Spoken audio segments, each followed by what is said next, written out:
So tonight we are going to be tackling IFRS 15, and based on my plan, next week we are going to be looking at IAS 8 on accounting policies.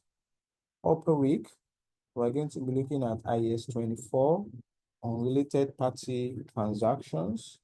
Thereafter, we're going to be looking at IFRS 5 on non-current asset held for sale. So you see, those lineup of topics are, there's little or no calculations there, but they are very germane and they are critical standards that I can conveniently teach it at any point in time, and to ensure that you understand it perfectly. And they are highly examinable. They like this one I want to teach you today. They test it back to back, so you don't want to joke with it. So let's commence our class straight away, and it's going to promise to be very exciting and practical. So this is 8:30, 8:40 practically. Let's see if we're going to be very efficient, so that we would judiciously use our time and finish as soon, so that we judiciously use our time and finish as early as we can. But the target is that we must finish up IFRS 15 tonight. So what are we looking at? IFRS 15 on revenue from contracts with customers. So every one of you here know what revenue is. It's also called turnover. Some people call it sales. And you know by now that this revenue is the very first item you will find in the statement of profit or loss. You will see it there first. So it's very conspicuous. And usually a company with huge revenue, it shows that this company is growing. This company is doing so well. It's an assumption. So it's a very important item in the financial statement. This standard we are looking at, it came up in 2014. Is also a joint effort between the IASB and the FASB. The IASB is the body that develops IFRS. The FASB is the body that develops standards in the US. So over time, they have been working together so that they can have similar standards. So they work together on IFRS 15. You see, this IFRS 15 replaced IAS 18. Before now, the standard on revenue was IAS 18, but now it has been updated to IFRS 15. Not only that, IAS 11 on construction contract was also embedded into IFRS 15, and some other interpretations on revenue that were embedded in IFRS 15. So you see, this IFRS became effective, even though it was issued in 2014, but we started using it from 1st of January 2017. And before now, we have had a lot of scandals relating to fictitious revenue, fictitious profit. And that was because of the old standard we had on revenue recognition. So this new standard on revenue promises to eliminate all that completely. So that's why this new standard is actually good to a very large extent. And also, the way this standard is structured, there is no level of transactions it cannot break down.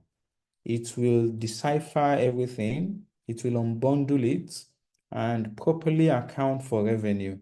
Those previous standards on revenue could not do that. So people were putting in or presenting a lot of shenanigans in their books, presenting revenue when it should not be revenue. Now it is well spelled out.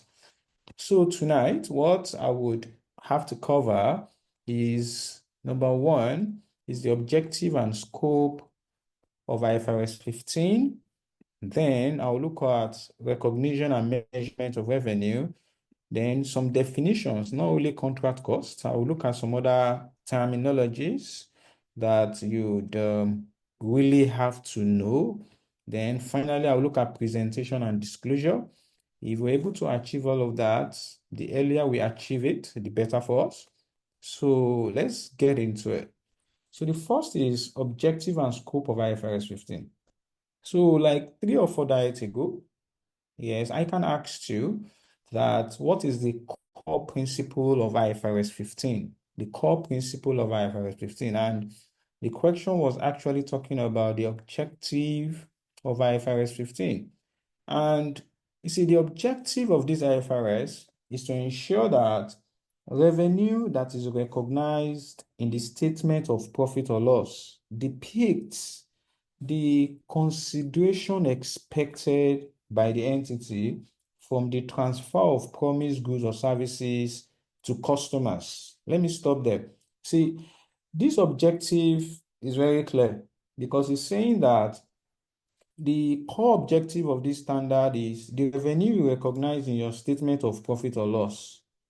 When you call that item revenue and you put it in your P&L as revenue, the amount you put there must depict the consideration expected by the entity. What it will show is the money you are expecting. What it should show, what if you are putting 100 million as revenue in your statement of profit or loss, it should mean that you are expecting 100 million. And this 100 million must be from the transfer of promised goods or services to customers, which means that you must have transferred goods or services to customers. That goes to show that if you put 100 million as revenue in your P&L, it means that that 100 million is the money you're expecting because you have transferred goods to customers worth 100 million. So the customer is owing you 100 million, or probably the customer has paid you 100 million. But the core thing is that the revenue that goes into the statement of profit or loss must be consideration expected from the transfer of promised goods or services. That goes to show that if you have not worked for a good or service, if you have not transferred goods or services, or if you are still in the process of transferring goods or services, do not recognize revenue. Because what we want to see as revenue in your statement of profit or loss is the consideration expected by the entity from the transfer of promised goods or services. So in the next few minutes we have together today, I'll be explaining to you the steps with which you can achieve that in such a way that whatever amount that is recognized as revenue in the POL must represent what you're expecting from the goods you have transferred. From the goods you have transferred. We have steps to achieve that. You see, this by doing this, you are going to be providing useful information to users of financial statement. You will be providing useful information to investors, to creditors, and other suppliers about they will understand the nature of your transactions. They will understand how much. They will understand the timing and the uncertainty of revenue and cash flows arising from contract with customer. They will understand it that way. If what you practically put in your P&L as revenue is what you are actually expecting, is what you have worked for. So everybody knows that for you to put this amount in your revenue, it means that you have worked for it. You have done the job. You are just expecting money. So how do we achieve this? So that is taken care under recognition and measurement.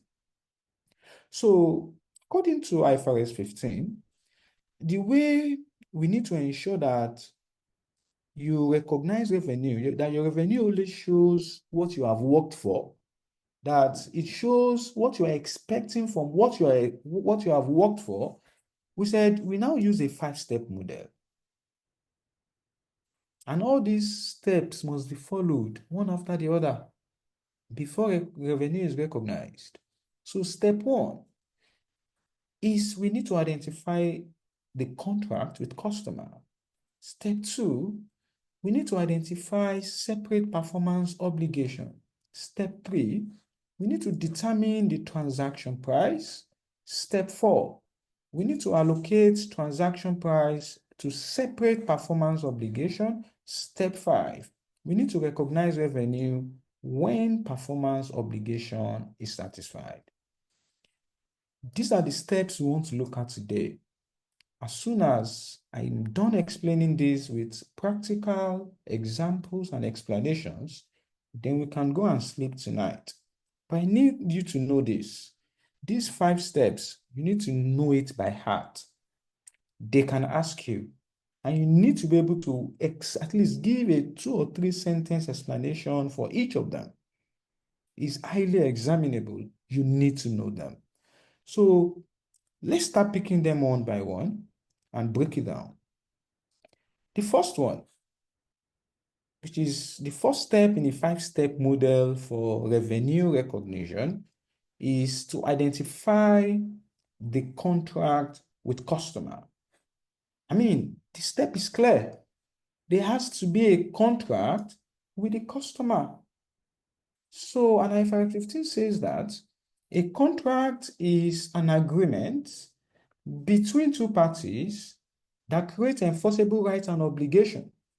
The key word here is agreement, and it creates enforceable rights and obligation, meaning it has legal and economic consequences. Agreement between 2 parties that create enforceable rights and obligation, meaning if you don't do your own part of the agreement, they are enforceable. They will have legal consequence. They will have economic consequence on you. Now, you see, when we say a contract, according to IFRS 15, a contract is within the scope of IFRS 15 when all these are present. Number 1, the parties have approved the contract, whether in writing, whether orally, and they are committed to it. So approval of the parties, very important. Number 2, each party's rights regarding to the goods or services is identified. Everybody, each party knows what they are supposed to do. I mean, it has to be very clear what goods and services are to be delivered. It has to be very clear. So each party's rights regarding the goods and services to be transferred can be identified. We must see it on the contract. The payment terms can be identified. When is payment going to be made? In what proportion? How many percent is payable at commencement? How many percentage is payable at completion? It needs to be clear. It has to be there. Number 4, the contract must have commercial substance. I mean, we must consciously enter the contract to make money. So we're saying that your risk must change, your cash flows must change. It must have economic impact on you. That contract, the contract has commercial substance, meaning that a contract with your sibling, a contract with related parties needs to be looked at twice. That does it have commercial substance? Is cash flow changing hand? Is risk changing? That has to be clear. There has to be commerce. Buying and selling must take place. Risk must change and cash flow must change. Commercial substance, the contract must have it. It must not be free.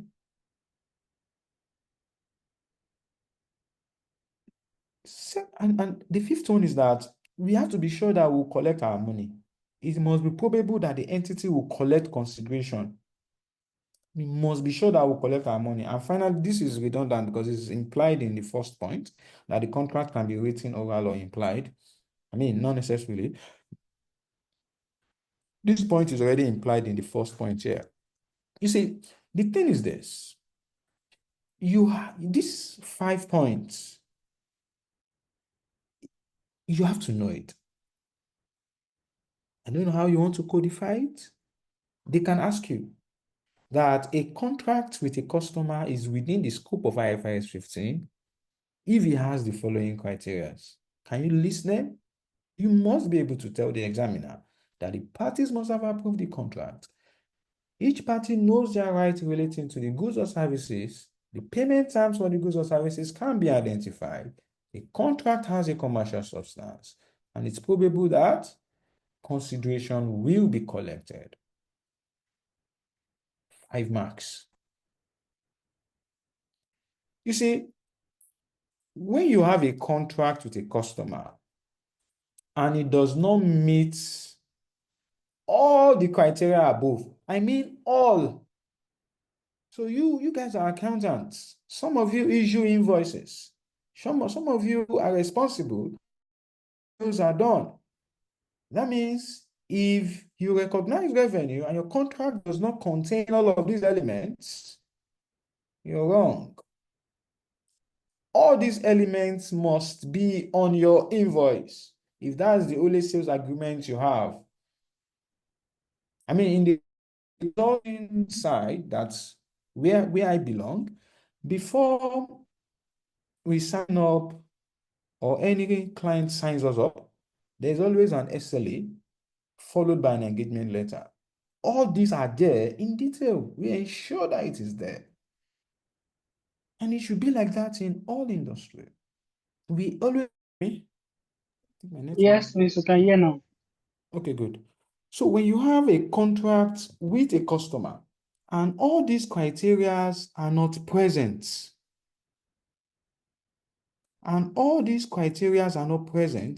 that means, and let's say, for example, the customer has paid you. That means you cannot recognize the money you collected from the customer as revenue. If you cannot recognize it as revenue, and you have already collected money, so how should you recognize it? The standard says that you recognize this as contract liability. This is what a lot of people, in fact, not a lot of people, everybody, this is what they call deferred revenue. Some people call it deferred income. There is nothing like that. There is nothing like deferred income or deferred revenue. So all of you that are here today, be our ambassador. When you see anything like deferred revenue or deferred income in any account, bring it out, change it, that it should be a contract liability. Because people always interpret deferred revenue as that, okay, oh, you have collected money and you have not done the work. And then they say it's deferred revenue. It's not, or deferred income. No. There is nothing like that in IFRS. Nothing like that. So rather, we call it a contract liability. See, the only scenario where you can recognize revenue for such transaction, where you collected money and you did not meet the criteria above, I mean, you did not, your contract does not satisfy this 5, is where, I mean, I don't know the nature of the contract, but you have no remaining obligation to transfer goods or services. Or the money you collected is non-refundable. Probably the contract is terminated and the money is non-refundable. Well, you put it as revenue, if that's the case. So let me show you some examples of some valid contracts. Let me see a contract is solid and valid. So look at this scenario. A manufacturing company, ABC Limited, he signs a written contract with XYZ Corporation to supply 1,000 units of goods of a product at 15 naira per unit. The contract specifies delivery in batches over 3 months, payment to be made within 30 days. XYZ Co has a strong credit rating. You see, this scenario is a valid contract. Why? Because the contract is approved by the parties. There was a written agreement. Each party's rights for the related to the goods or services is clear. I mean, they mentioned it. Will supply 1,000 units. It's clear. The payment terms is specified. We will pay within 30 days. It has commercial substance. I mean, they are paying. It will affect cash flow. We will collect money. Somebody will pay, somebody will collect money. So cash flow is changing. Risk is changing. And we are sure that we will collect our money because they say that this customer has a strong credit rating. So it meets all these 5 boxes must be checked. It has to be checked. Look at this one. Look at this scenario. A software company, this is the name. He enters into a contract with a small startup, Newco Limited, to provide custom software system for 100,000. So the contract includes a 12-month development timeline. They will pay on completion. Newco Limited has a weak financial history and might struggle to pay. Looking at the criteria of this contract or characteristics of the contract, well, it has been approved because they said they have entered into a contract. They have signed the agreement. Number 2, the goods or services is specified. They said they want to provide a custom software. The payment terms is specified. They say they will pay upon completion. There is commercial substance because this guy is supposed to earn revenue.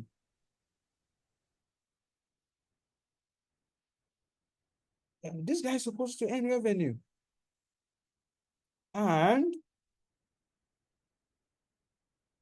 collectability is not probable because this guy has a weak financial history and might struggle to pay.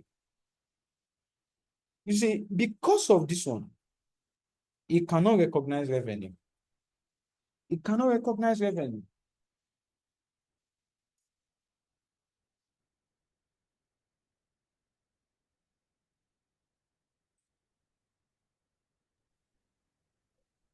I have a question, Mr. Ose.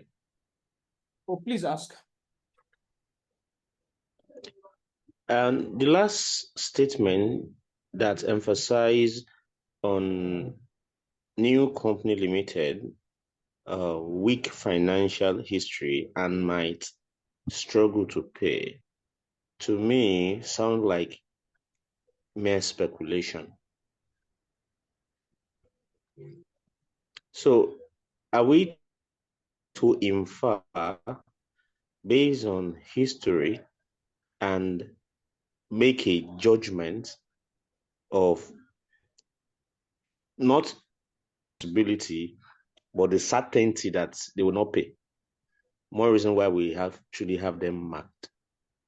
But meanwhile, the due time, what if they eventually pay? Then we recognize Can we revenue. still recognize revenue? Oh, definitely. So, I mean, Because I noticed we've actually struck it out that yes, revenue cannot be recognized because of yes. the past performance. Yes. But what So, if they turn a new leaf and they eventually pay yeah. at the due Okay. time? Yes. I get your question. So, Can it be huh? Your voice muffled at the point? Maybe it's in okay, network. I think let me switch to actually switched to mobile. Let me switch back to my Wi-Fi. Just give me 1 second. Hi, we can hear We you. can hear you. We can hear you, sir. Okay, can good. hear you, sir. hear you, sir. Okay, good. So again, just so that we won't overflow that. So this, I mean, we are allowed to make judgments in accounting. Accounting is about judgments, estimates, models. It's not an exact depiction. So of course, they will have their reason why they flagged this particular customer. So probably maybe they have had dealings with him in the past. Maybe they have access to his financial statements. But the information right now is that he has weak financial history and he might struggle to pay. So you need to pick that up. And because if you recognize revenue, that means you will have failed the first test of revenue recognition, which is the objective, the core principle of this standard. Because we want revenue that you put in your books to depict the money you're expecting from the service you have offered. So if you know somebody will struggle to pay, don't put it as revenue yet. Until at that point is until the person has paid. That's the reality of revenue recognition now. We need to be sure. We need to be sure. So good question, Wasil. We need to move forward. Okay. Now, another point here is this. We can combine contracts together. Okay. We are still on identifying contracts with a customer. So we don't want just signing several contracts that will make everything so complex, especially maybe for every service you render to a customer. We are now signing separate contract for all service. So we are saying that, okay, you might be able to combine 2 or more contracts that you enter into almost at the same time or with the same customer. And you treat all those contracts as a single contract. Okay, if you have 2 or more contracts that you enter into almost at the same time, the same customer, you can combine all of them together and see them as a single contract if these following criteria are met. And that's paragraph 17 of IFRS 15. It gave us 3 criteria. Number 1 says if those contracts are negotiated as a package with a single commercial objective. It's just like let's say for me, I have an audit client that I'm also providing tax services for. Usually, we would have a contract for audit. We'll have another contract for tax. Okay, so can we combine that together? Depends if we meet these 3 criteria. If you negotiate it as a package, and they all have single commercial objective. And single commercial objective means they want to achieve the same results. The same results. If the result is provide reports, if the result is you want to file returns, whatever it is that is a commercial objective, depending on the service, of course. And also, if the consideration of one contract depends on the price or performance of another contract, meaning they are dependent on one another. If those contracts are dependent on one another, why don't you just combine them together as one? Or if the services in all of those contracts can be delivered as a single package, if those services within those contracts, if they can be delivered as a single package, just why not treat them as one?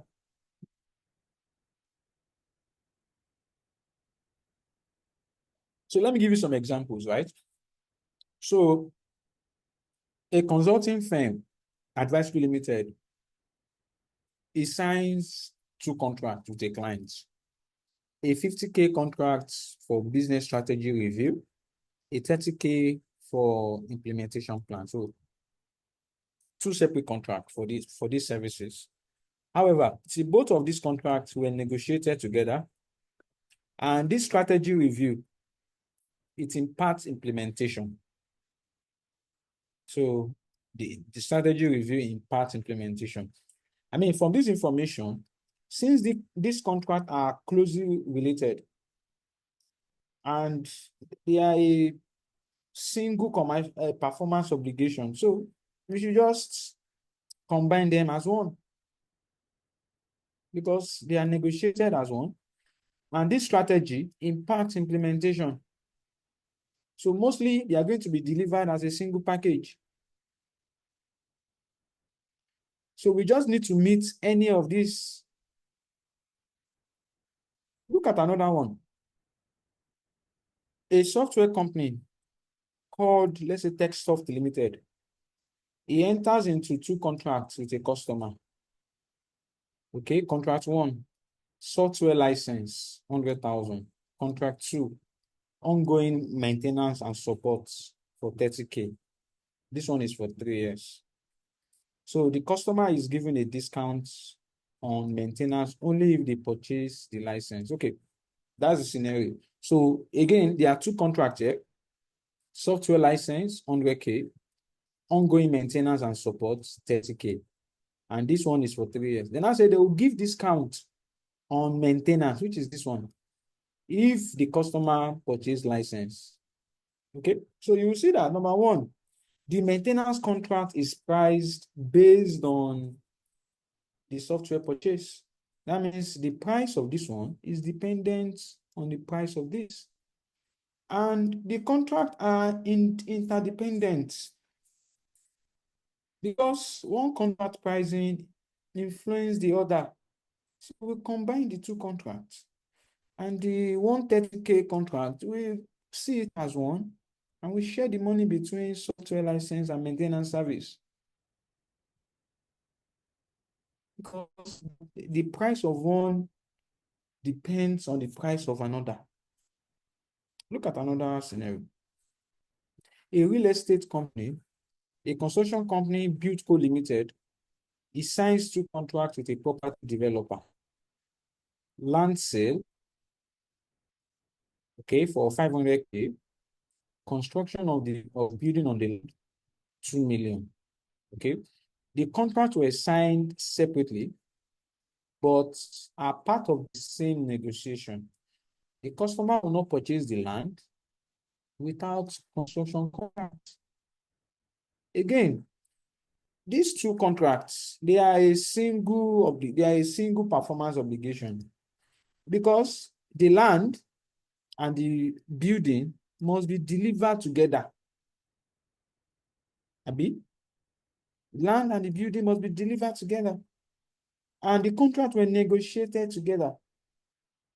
So this contract 1 and 2, you see it as a single contract. The contract must be combined as a single contract.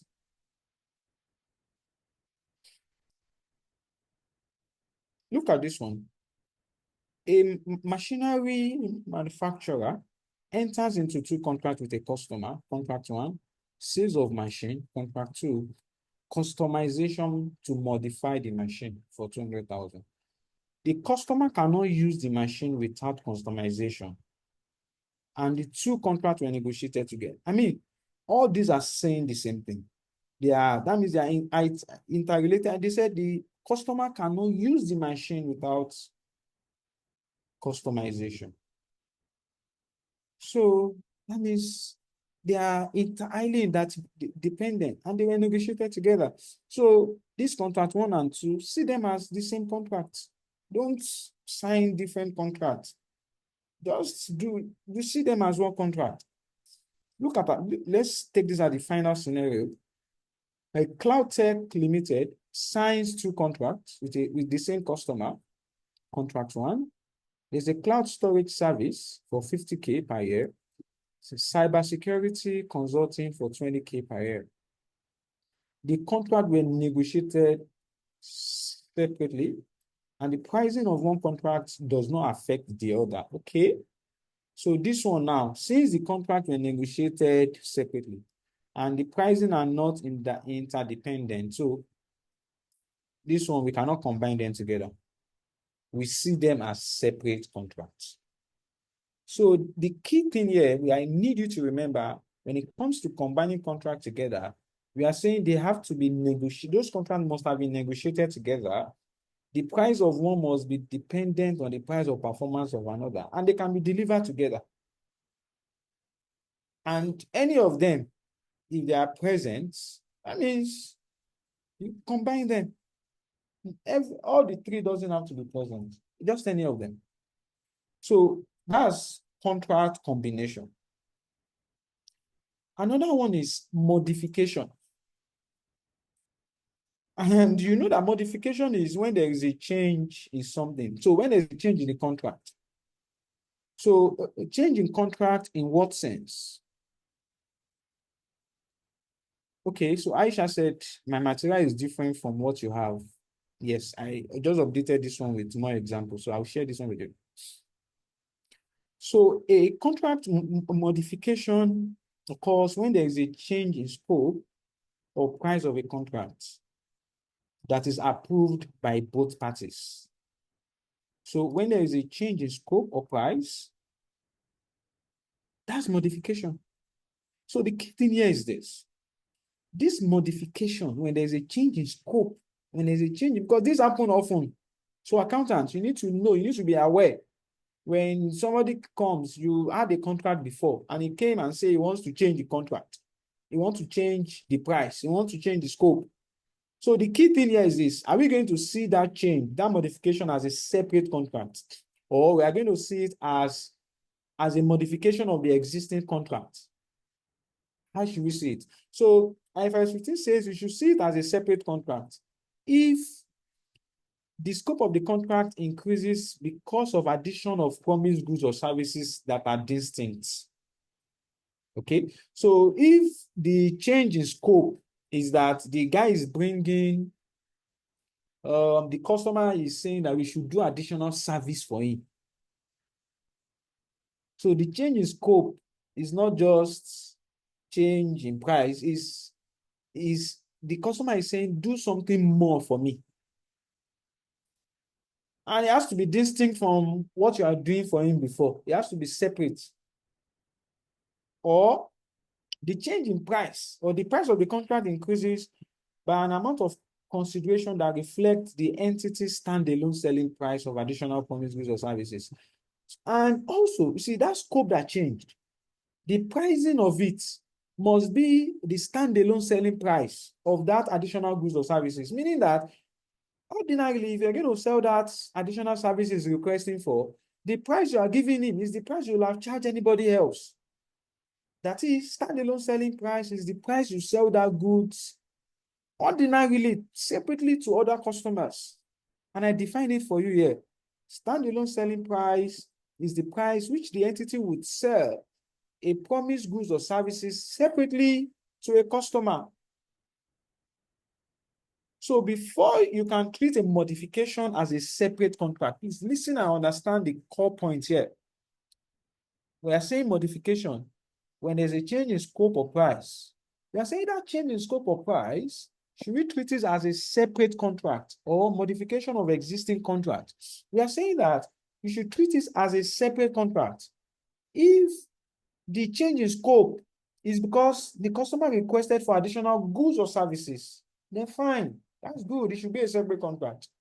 And also the price of that scope change reflects the entity's standalone selling prices. In standalone selling price, you must reflect that.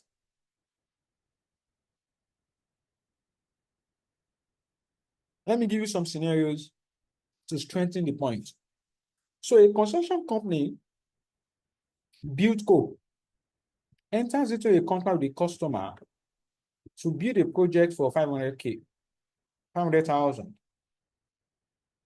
During construction, the client requested for additional features for an extra 100,000. The additional features are priced at market rates. at market rates. So now, you see, this is a modification. We are building a project for the clients, 500K. So the customer came and said, he needs additional feature. We told him it's 100K. And this 100K is market rate, meaning this 100K, that additional feature is asking for, if we were going to do it for any other customer, we will have charged 100K. That means this 100K is a standalone selling price. So we're going to treat this contract as a separate contract. It will be a separate contract. Revenue will be recognized on it separately. Okay? So the modification added distinct service at market price. So we're going to treat it as a separate contract. You see, if the additional work were priced at a discount, if this 100K is not at market rates, we will have treated as, we will have bonding it together as part of the old contract. We will not treat it as a separate contract. We will not treat it as a separate contract. We will have just modified the existing contract.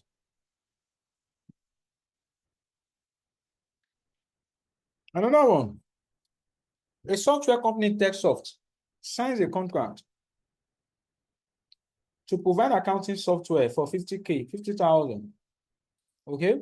After 3 months, the customer requested for additional inventory management bundle for 20,000, which is priced as standalone selling price. I mean, this is clear. So we're going to treat this additional request by the customer as a separate contract, because the price of that change in scope is a standalone. I mean, they wrote it there for you. Standalone selling price. When they do that, don't just stress yourself. It's a separate contract. Okay. So the additional model is distinct, the price separate. So we treat it as a separate contract. Look at this one. BuildCo signs a contract to build 10 houses for 1 million naira, meaning 100,000 per houses. Okay. So after he completed 4, the client came that, okay, I need additional 5, but now 95,000 each, a discounted rate. I mean, I need not tell you from my explanation so far, the additional 5 houses this guy is requesting for, we will not see it as a separate contract. That's what I need you to know right now. Is it a separate contract or not? So these additional 5 features, we're not going to see it as a separate contract, because this 95,000 is not a standalone selling. The standalone selling price is 100K. So it's giving him a discounted price. It is not standalone. So we don't need to sign separate contract for that.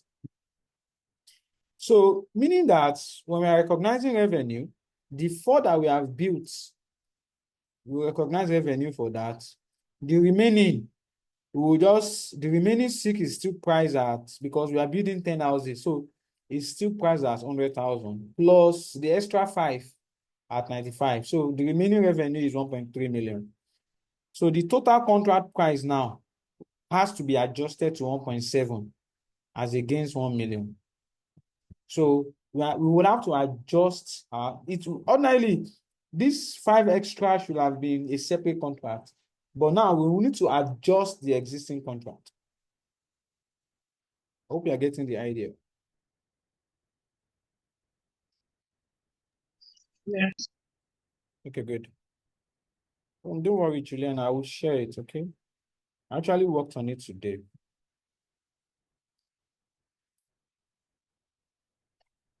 Another one, Netcom signs a 3-year internet service contract with a customer for 30 naira.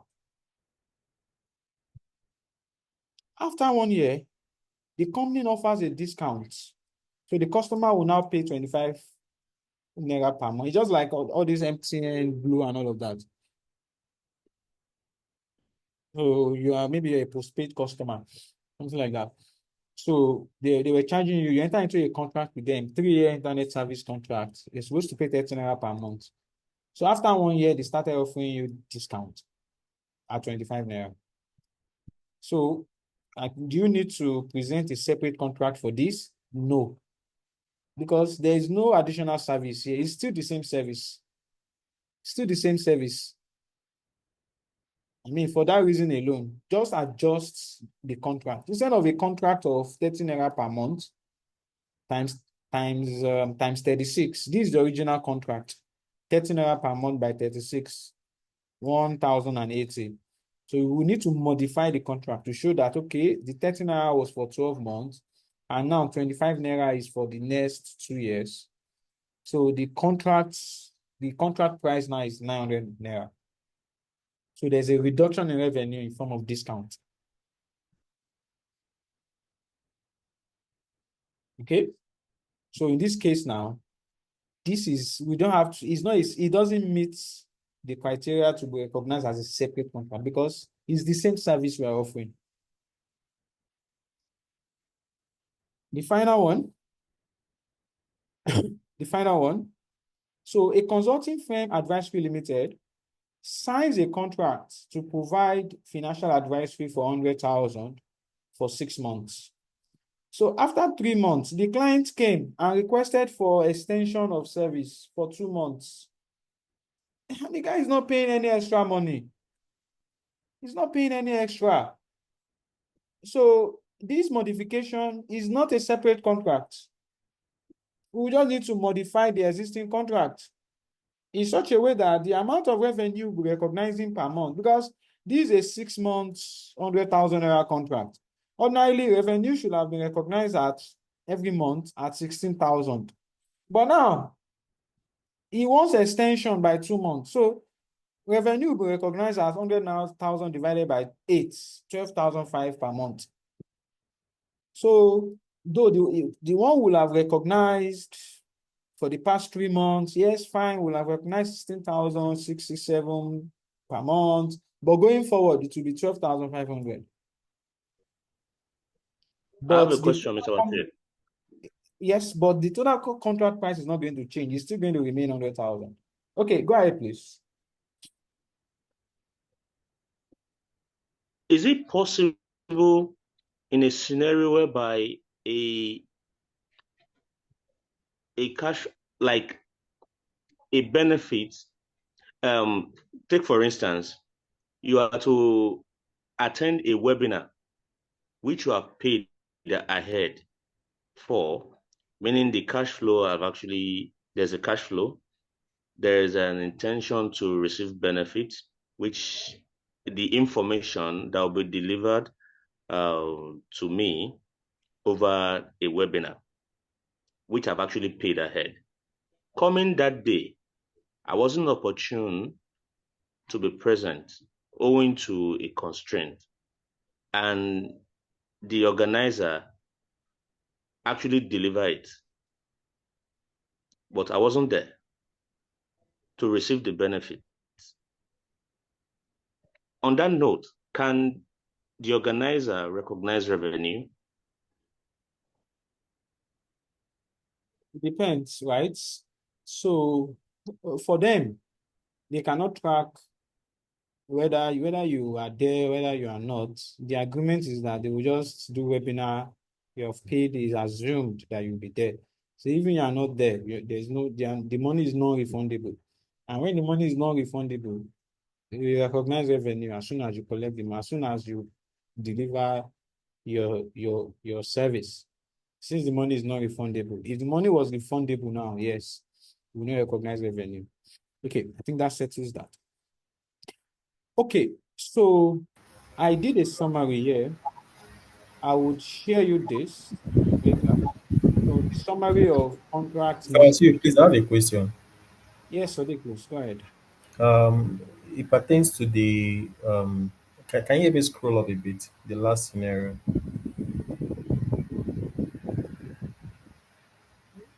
Yes, this particular one. When we're extending, when there's an extension, Okay. does this scenario entails the fact that the contract amount still remains 100,000? Because I was thinking, since there's an extension, Of course, the amount should be more than 100,000. It still remains. That's why, even though we are recognized 16,000 for the first 3 months, going forward, what we're recognizing per month will now be reduced as revenue. So the contract price still remains the same. So which is why, you see, in this instance now, this extension is not a separate contract. All we are doing is we are just playing around with how much we are recognizing per month. It's going to modify our revenue per month, but the total revenue does not change based on the information available to us right now. Okay, all right, thank you. Okay, I will definitely share this more detailed notes with you. So this question, I want you to try it yourself because I've already covered it in those scenarios I've mentioned earlier. So, and I would also, there are some practice questions here because I can ask this part a lot. Step 1 is the most detailed part. So there are some practice questions here that are in this updated one, which I'm going to share with you. The solution are also there. So the way I'm going to do it, when I'm sharing the updated note, I will remove this one. I will now share the practice question without solution, just so that you can have something to practice similar to what I've taught you before. So, okay, we are done with step 1. Any questions, please?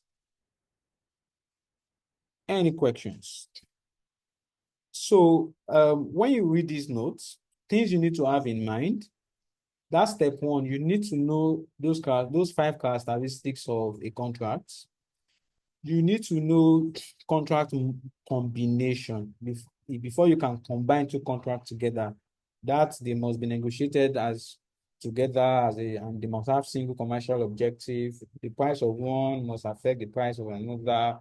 They can be delivered as a single. You need to know those 3. And there is contract modification. When there is a change in scope and price, can you treat that change as a separate price or adjustment of or adjustment of an existing of the old contract? I mean, we said if the change in scope is that the customer says they want something more, or is an additional goods or service, not relating to the old service, but a new service. And that new service, the price we are charging him is the price we will have charged any other customer. If that's the case, you treat that modification as a separate contract. You recognize separate revenue for that. Otherwise, just modify or adjust the existing contract. And I've given you scenarios to address that. That's step 1. Identify the contract with customer. The step 2, which is identify the separate performance obligation. My dear students, this step 2 is extremely important because when I say separate performance obligation, it means that in every contract, when a contract has been established with a customer, the goods or services that is promised in the contract, that is what we call performance obligation. And it's important that you identify the separate performance obligation because we are very careful with this. If there are more than one service or more than one types of goods that you want to offer, don't just bundle all of them together. You need to tell us in your books. You need to disclose your revenue for each of the goods or services. Don't just bundle everything together. I will give you several scenarios to see. So step 2 is identify those separate performance obligations. Because look at this paragraph here. A company can only account for performance obligation as a separate performance obligation only if the goods and services are distinct. So when you are offering more than one service, the key question is that, is it separate? Can we account for this separate services on their own? I mean, if you can answer the question of distinct, is that service or goods distinct on its own? If it is distinct, then you should recognize revenue for him separately. So in your notes to the account, we should be able to see revenue from different revenue lines. Different revenue lines. Don't just lump everything together, provided it is distinct. So what do we mean by distinct? It's an English word. It's clear, distinct, separate. But IFRS 15 says that it means that goods or services is sold separately because it has a distinct function and a distinct profit margin. A distinct function and a distinct profit margin, which makes sense because anything you sell separately should have a distinct function. And when I say distinct function, it means that the customer should be able to benefit from that goods or services on his own. The customer should be able to benefit from that goods or services on his own. He should be able to enjoy that goods alone, separately. That means that goods has a distinct function. That goods alone can satisfy the customer. And secondly, it has a distinct profit margin if that goods or service is separately identifiable. Separately identifiable. And it is as implied. When we say separately identifiable, it means that goods or services is not integrated into another goods or services. It's not dependent on another goods or services. It's separate. So when we say distinct, it means it must have distinct profit margin and a distinct function. The customer must be able to enjoy that goods or services, benefit from that goods or services on his own. So see, the key thing in step 2 is just our ability to identify the goods or services in a contract. Should we treat them separately or should we bundle them together? Should we treat them separately or should we bundle them together? So we are saying here that if they are distinct, meaning if they have distinct function and distinct profit margin, treat them separately. Recognize revenue on each goods or services you have in the contract separately. But if it doesn't have a distinct function and distinct profit margin, lump everything together. See them as a single performance obligation. See them as a single goods or services. Let's look at some scenario here. Case 1. A construction company called BuildCo. He signs a contract to build a shopping mall for 50 million. The contract includes design and architecture, foundation and structure, electrical and plumbing, interior finishing. You see, all these services are interrelated. They must be delivered together. The customer cannot use any of these separately. What does the customer want to use design and architecture to do? Or foundation? Can he live in foundation? That means it is an half-built mall and has no value. So all the elements must be combined and seen as a single performance obligation until the mall is completed. So here now, you will see that each of these goods or services in the contracts, they don't have a distinct function. They don't have a distinct profit margin. And distinct function means that the customer can benefit from them on their own. The customer cannot benefit from any of these ones on his own. They are integrated into one another. They are highly dependent. They are not separately identifiable. So we are going to see all of this as one service. All of this as one single performance obligation. Scenario 2. A software company called TechSoft Limited, it signs a contract to provide software license, 50,000, 500,000. Installation and customization, 100,000. 1 year technical support for 50,000. Okay. You see, 3 services here. We have 3 services here. It's giving software, you install, technical support.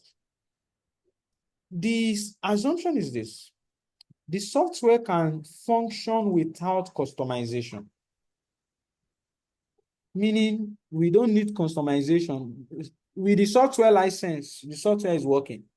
So the software alone has, the customer can enjoy the software on his own.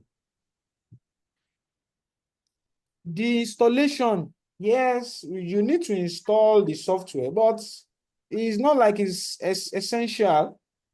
The customer can install the software himself. So the installation, since the customer, you don't have to be the one that do it. The customer can get another person to do it. So that means the installation is also is distinct. The customer can enjoy the installation on his own. The technical support, they are telling us that here that it is an optional after sales service, meaning the customer can decide to opt for it or not. So this one too is a separate service. It has a distinct function. It's separately identifiable. So all these 3, we are going to treat them separately. So in your books, when you're recognizing revenue, you recognize revenue for the license separately because the customer can benefit from the license separately. Installation and customization, you recognize revenue for that separately because it's separate, it's distinct. It has distinct function, distinct profit margin.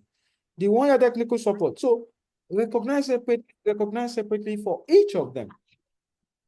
However, if the scenario had told us that the customization was essential, that the software cannot work without customization and installation, if they were very clear with that,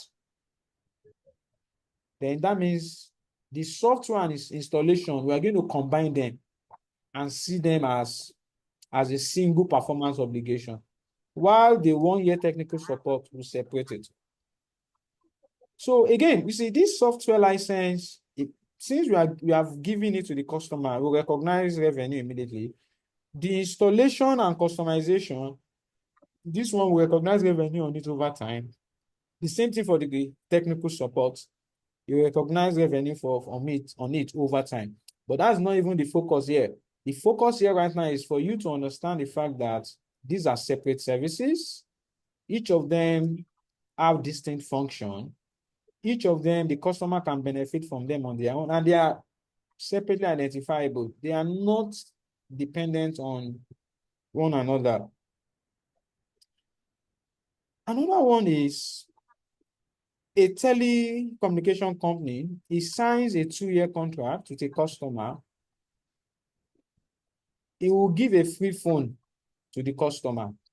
Then he will be charging 18 naira per month. I wish they can be doing this in Nigeria. MTN and Glo. If you are listening to this lecture, give us free phone and be charging us for internet. Yes, well, I agree. Yes. I mean, that would make sense. But if you work with MTN and they do that, you see, the phone has a distinct function, has a distinct profit margin. So you have to recognize the phone as a separate goods or services. The internet or the telecom service also is separate. You need to, they have a distinct, they are separately identifiable. They can function on their own. They are not dependent on one another. Since you can get it from anywhere else. So they are separate service. They are separate service. The same thing. I mean, we can go on and on with example. This pharmaceutical company, he gave a license to a manufacturer to sell his drug for 200K. And he says he will be providing R&D support and updates for 50 million. Okay, are they separate service? You see, it depends on the scenario. If the R&D support is essential for the customer to use the license, then fine. That means there's a single performance obligation. But if the license allow immediate use without the update, then the license is a separate service. The R&D support is a separate service. So the key around step 2, with all these scenarios I've given you, is looking at these contracts. There might be many goods or services you are offering. Accountants, you need to be able to know that, are you treating these goods or services as a single performance obligation, or are you treating them as a separate performance obligation? And they are separate if they have distinct function and distinct profit margin. That is, the customer can benefit from them on their own, and they are separately identifiable. They are not interdependent on one another. They are not related to one another. Then you treat them as separate and you recognize revenue on them separately. Step 2 is very key. Any questions on step 2?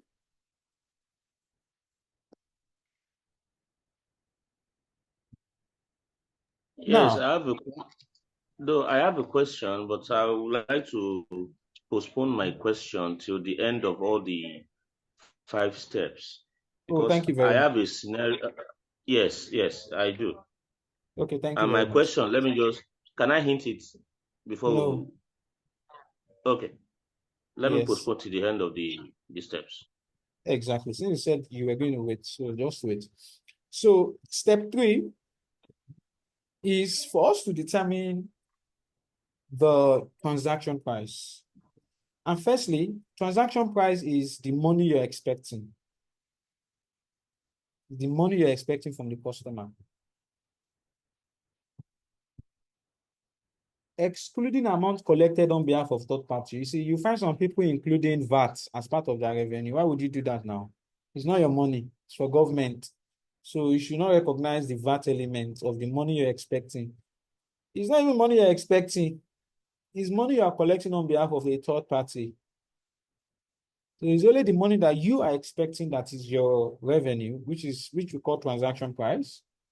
The VAT element, you're supposed to credit it to VAT payable. Go and pay it to the government. Okay. So you see, when it comes to transaction price or the money you are expecting, there are a lot of variations to it, because the simplest one is when the money is fixed. Meaning, let's say the customer is paying 100,000 for the service. So that one is the simplest form ever. It could be variable, like discounts, rebates, bonuses, penalties, and all of that. Like when the customer gets 10% discounts, if they buy in bulk or if they pay early, something like that. That's a variable consideration. If there's also a significant financing component, a lot of people get this wrong, because if the timing of the payments is so long that the customer is not paying within 1 year, you are borrowing the customer money. So if customer pays in 3 years, interest must be considered. Any sales on credit that is after 1 year, there's a financing component there. You must recognize interest. You need to break down that money you think you are recognizing as revenue. A portion of it, recognize it as interest. I'll show you an example. There could be non-cash consideration. It's possible, yes, that the money you will collect will be goods or services instead of cash. Like if a customer gives you shares, something like that. That's a non-cash consideration. Some of you have learned share-based payments. That's a non-cash consideration to that customer, to that supplier, I mean. The customer decided to give you shares. Or if consideration is payable to the customer, this is also common. that you sold goods to a customer and you promise them to pay them some money. So if a manufacturer pays retailers incentive for shelf space,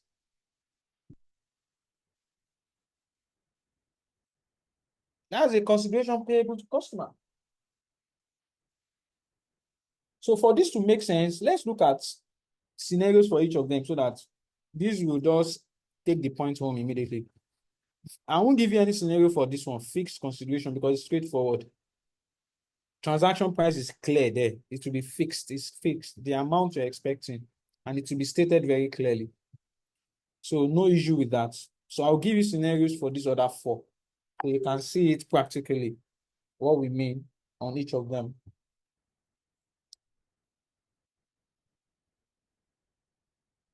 So first is variable consideration. Now, BuildCo signs 100 million contracts to build an airport. Sorry, I need to close. This thing is making noise. It signs 100 million contract to build an airport. So the contract includes 10 million bonus if completed within 24 months, 5 million penalty if delayed beyond 30 months. So this is what the contract entails. So we got a contract of 100 million.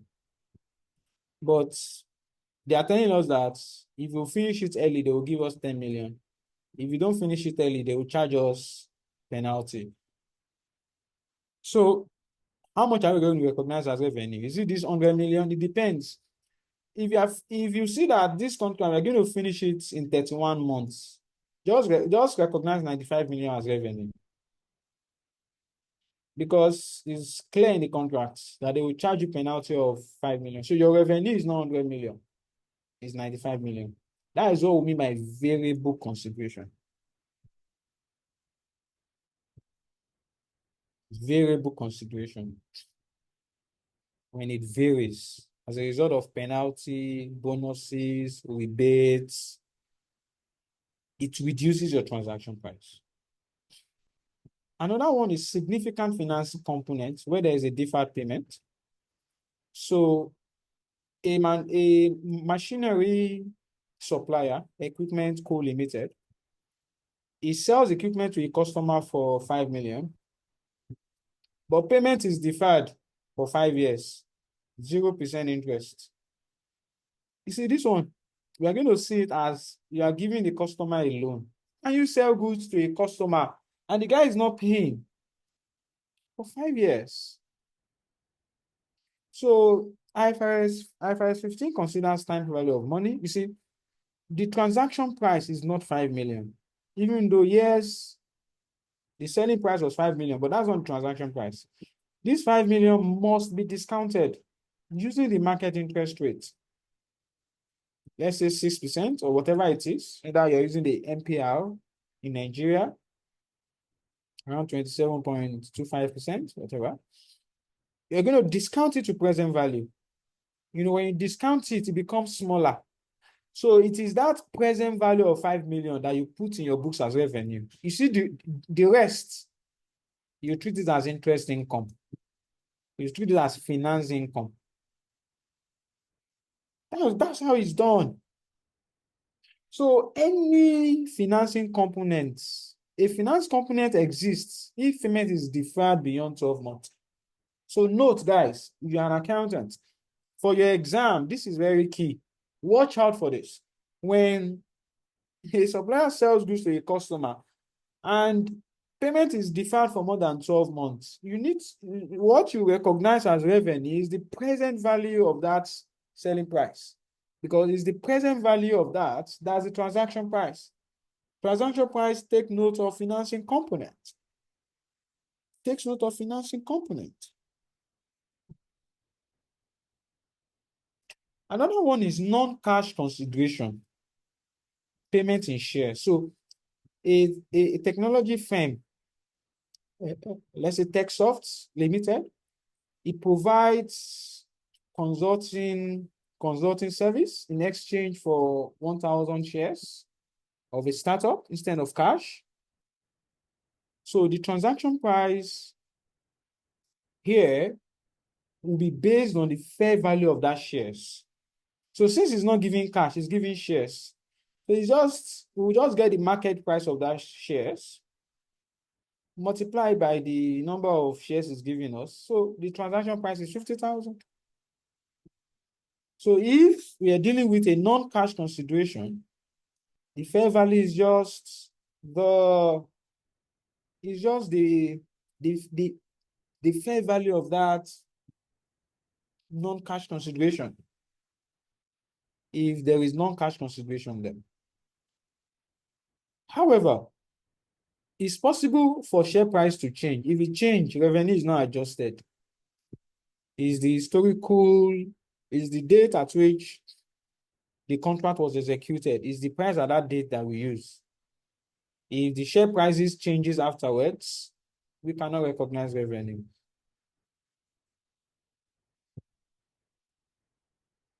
And a scenario where consideration is payable to a customer, that's also would impact your transaction price. So for example, you have Fast Goods Limited, sells product to a retailer for 1 million naira, but agrees to pay the retailer 200,000 for in-store marketing.